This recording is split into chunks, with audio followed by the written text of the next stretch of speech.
তারপরে মাঝে পুঁটি মাছগুলো দিবেন, সবগুলি পুঁটি মাছ দিয়ে দিবেন।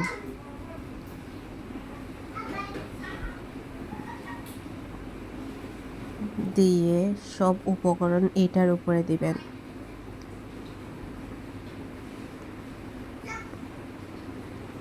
পেঁয়াজ পরিমাণ মতো, খুব অল্প দিবেন পেঁয়াজটা,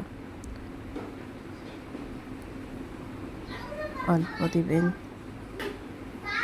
লবণ দিবেন পরিমাণ মতো,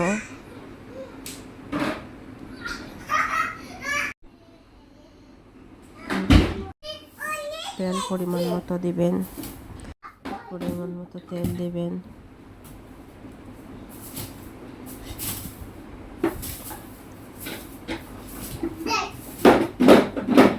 আধা চামচ হলদের গুঁড়া, মরিচের পরিমাণ একটু বেশি দিবেন, 2 চামচ মরিচ দিবেন।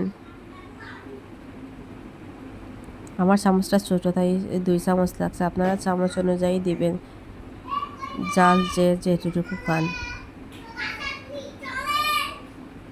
তারপর আধা চামচ ধনিয়ার গুঁড়া,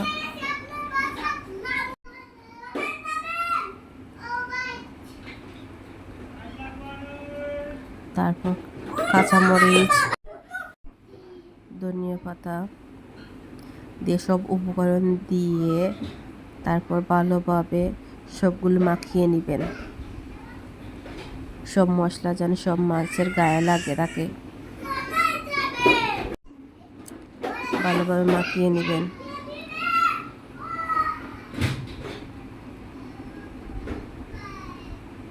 তারপর পরিমাণ মতো পানি দিয়ে সব উপকরণ দিয়ে একবারে চুলায় বসিয়ে দিবেন।